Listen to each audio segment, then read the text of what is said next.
Assalamualaikum warahmatullahi wabarakatuh. Waalaikumsalam warahmatullahi wabarakatuh.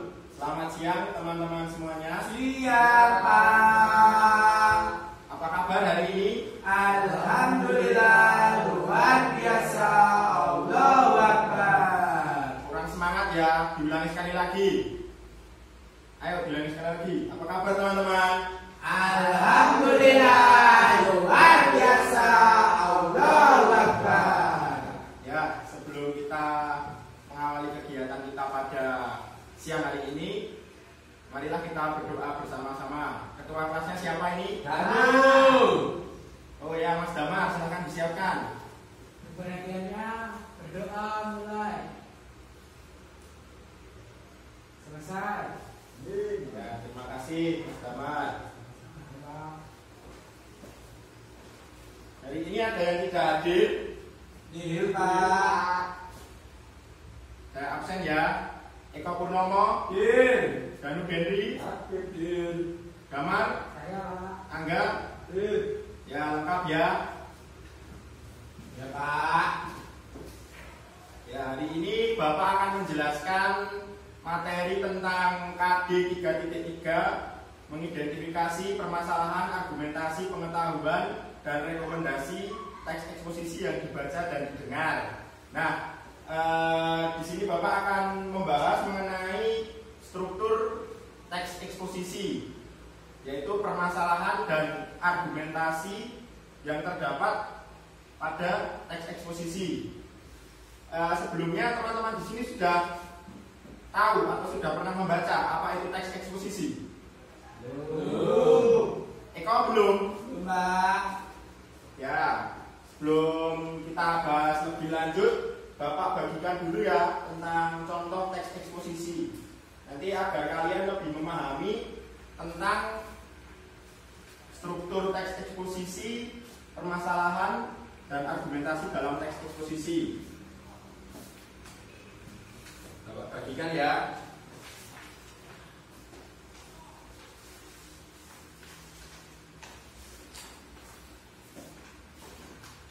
Permasalahan dalam teks eksposisi itu juga disebut dengan tesis ya, teman-teman. Iya Pak. Ya, ayo kita baca dulu teksnya bersama-sama. Mas Damar bisa dibaca teks yang berjudul pembangunan dan bencana lingkungan ini. Pembangunan dan bencana lingkungan. Bumi saat ini sedang menghadapi berbagai masalah lingkungan yang serius. 6 masalah lingkungan yang utama tersebut adalah ledakan jumlah penduduk, penipisan sumber daya alam, perubahan iklim global, kepunahan tumbuhan dan hewan, kerusakan habitat alam, serta peningkatan polusi dan kemiskinan. Dari hal itu, kerusakan alam yang terjadi karena jumlah populasi yang besar, konsumsi sumber daya alam dan populasi yang meningkat, sedangkan teknologi saat ini belum dapat menyelesaikan permasalahan tersebut. Para ahli menyimpulkan bahwa masalah tersebut disebabkan oleh praktik pembangunan yang tidak memperhatikan kelestarian alam atau disebut pembangunan yang tidak berkelanjutan. Seharusnya konsep pembangunan adalah memenuhi kebutuhan manusia saat ini dengan mempertimbangkan kebutuhan generasi mendatang dalam memenuhi kebutuhannya. Penerapan konsep pembangunan berkelanjutan pada saat ini ternyata jauh dari harapan. Kesulitan penerapannya terutama terjadi di negara berkembang. Salah satunya Indonesia. Sebagai contoh, setiap tahun negara kita diperkirakan terjadi penebatan hutan seluas 3.180.243 hektar atau seluas 50 kali luas kota Jakarta. Hal ini juga diikuti oleh punahnya flora dan fauna langka. Kenyataan ini sangat jelas menggambarkan kehancuran alam yang terjadi saat ini. Ganti Danu yuk.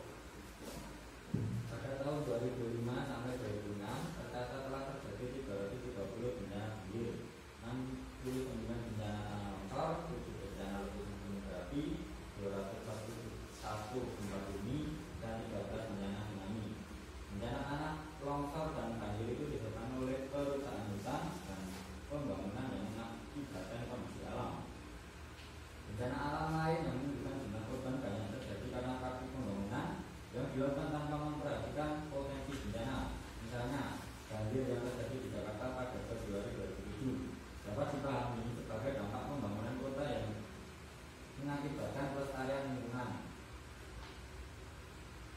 tim ahli pusat penelitian dan pengembangan sumber daya air. Penyebab utama banjir di Jakarta ialah pembangunan kota yang mengakibatkan fungsi daerah meresapan air dan tampungan air. Hal ini diperparah dengan saluran drainase kota yang tidak terencana dan tidak terawat, serta tumpukan sampah dan limbah di sungai. Akhirnya debit air hujan yang tinggi menyebabkan bencana banjir yang tidak terelakkan. Cukup. Ya, kalian kan sudah membaca tentang contoh teks eksposisi ini. Tentu kalian sudah mempunyai gambaran apa itu tesis atau permasalahan dalam teks eksposisi dan argumentasi yang terdapat dalam teks eksposisi ini. Coba disebutkan Mas Eko, permasalahan atau tesisnya dalam teks eksposisi yang berjudul Pembangunan dan Bencana Lingkungan ini apa? Bumi saat ini sedang menghadapi berbagai masalah lingkungan yang serius. 6 masalah lingkungan yang utama tersebut ada ledakan jumlah penduduk, penipisan sumber daya alam, perubahan iklim global, pemunahan tumbuhan dan hewan, kerusakan habitat alam, serta peningkatan polusi dan kemiskinan. Dari hal itu, kerusakan alam yang terjadi karena jumlah populasi yang besar, konsumsi sumber daya alam dan populasi yang meningkat, sedangkan teknologi saat ini belum dapat menyelesaikan permasalahan tersebut. Lanjut, Mas Danu, argumentasinya apa? Para ahli menyimpulkan bahwa masalah tersebut disebabkan oleh praktik pembangunan yang tidak memperhatikan kelestarian alam atau disebut pembangunan yang tidak berkelanjutan. Seharusnya konsep pembangunan adalah memenuhi kebutuhan manusia saat ini dengan mempertimbangkan kebutuhan generasi mendatang dalam memenuhi kebutuhannya. Nah, yang satunya lagi Pak, penerapan konsep pembangunan berkelanjutan pada saat ini ternyata jauh dari harapan. Kesulitan penerapannya terutama terjadi di negara berkembang, salah satunya Indonesia. Sebagai contoh, setiap tahun negara kita diperkirakan terjadi pembangunan seluas 3.180.243 hektar atau seluas 50 kali luas kota Jakarta. Hal ini juga diikuti oleh punahnya flora dan fauna langka. Kenyataan ini sangat jelas menunjukkan kehancuran alam yang terjadi saat ini yang diikuti bencana bagi manusia. Selanjutnya, Mas Damar sudah paham argumentasi selanjutnya? Sudah paham, Pak. Ya, coba dibacakan Mas Damar. Pada tahun 2005 sampai 2006 tercatat telah terjadi 330 bencana banjir, 69 bencana tanah longsor, 7 bencana letusan gunung berapi, 261 gempa bumi, dan 13 bencana tsunami. Bencana tanah longsor dan banjir itu disebabkan oleh kerusakan hutan dan pembangunan yang mengabaikan kondisi alam. Bencana alam lain yang menimbulkan jumlah korban yang banyak terjadi karena praktik pembangunan yang dilakukan tanpa memperhatikan potensi di tanah. Misalnya banjir yang terjadi di Jakarta pada Februari 2007 dapat dipahami sebagai dampak pembangunan kota yang mengakibatkan kelestarian lingkungan. Sudah, Pak? Ya, Mas Angga sudah paham argumentasi selanjutnya? Sudah, Pak. Ya, coba dibacakan Mas. Menurut tim ahli pusat penelitian dan pengembangan sumber daya air, penyebab utama banjir di Jakarta ialah pembangunan kota yang mengabaikan fungsi daerah resapan air, tampungan air. Hal ini dipengaruhi dengan saluran drainase kota yang tak terencana dan tidak terawat serta tumpukan sampah limbah di sungai. Akhirnya debit air hujan yang tinggi menyebabkan banjir yang tidak terelakkan. Ya, teman-teman, saya rasa teman-teman sudah mempunyai gambaran mengenai struktur teks eksposisi, permasalahan atau tesis dan argumentasi. Nah, sebenarnya teks eksposisi itu terdiri dari 3 struktur, yaitu tesis atau permasalahan, terus argumentasi, terus yang ketiga itu penegasan ulang ya teman-teman. Nah, selanjutnya Bapak akan membagikan lembar kerja untuk kalian. Ya, nanti kalian diskusikan ya. Ini kan sudah pas, Mas Danu dengan Mas Eko, Mas Angga dengan Mas Damar. Ini saya bagikan. Saya beri waktu 2 menit untuk mengerjakan lembar kerja ini.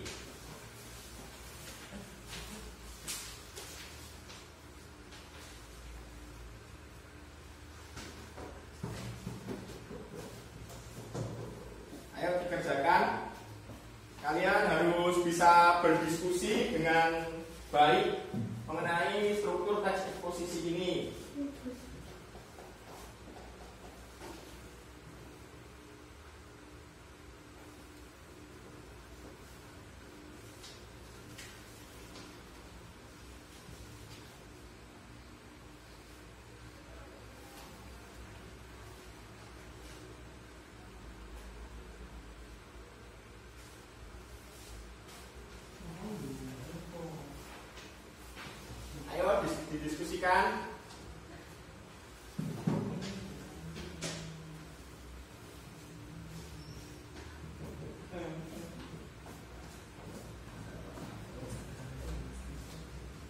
Sudah ya.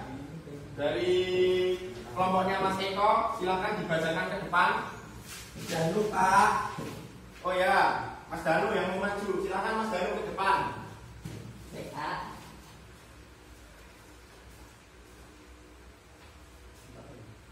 Ini petunjuknya dibaca, jawaban dan alasannya ya Mas ya. Tunjuk struktur teks eksposisi pada bagian tesis atau permasalahan dalam teks eksposisi, yaitu kemacetan dan masa depan kota. Terus jawabannya, transportasi didefinisikan oleh para ahli sebagai kebutuhan turunan dari berbagai kegiatan ekonomi maupun sosial. Alasan, struktur teks eksposisi tesis atau permasalahan biasanya terletak di paragraf pertama, berisi pendapat atau opini yang di pokok pembicaraan. Ya sudah ya. Lanjut kelompoknya Mas Damar, silakan. Ayo. Bagian berapa? nomor 2.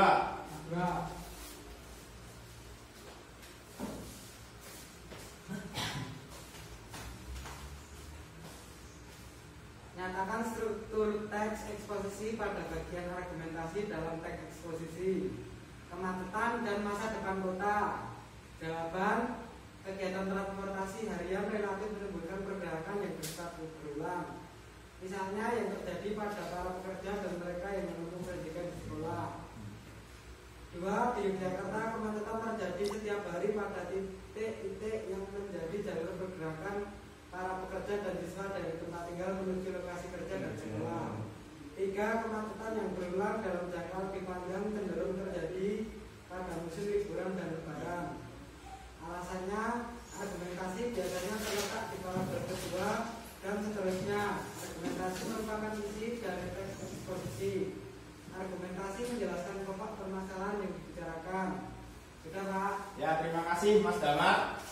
Ya dari contoh tadi terus latihan ini tadi teman-teman sudah mengetahui ya mengenai struktur teks eksposisi, permasalahan atau tesis dan argumentasi. Sudah paham ya? Ya kalau sudah paham silakan Mas Eko disimpulkan apa itu tesis atau permasalahan dan argumentasi. Tesis atau permasalahan adalah bagian pembuka dalam teks eksposisi. Sedangkan argumentasi yaitu merupakan penjelas untuk mendukung tesis yang disampaikan. Ya jawaban Mas Eko sudah hampir benar ya teman-teman. Itu jawaban singkatnya. Bapak lengkapi, tesis atau permasalahan adalah bagian pembuka dalam teks eksposisi. Bagian tersebut berisi pendapat umum yang disampaikan penulis terhadap permasalahan yang diangkat dalam teks eksposisi. Lalu argumentasi.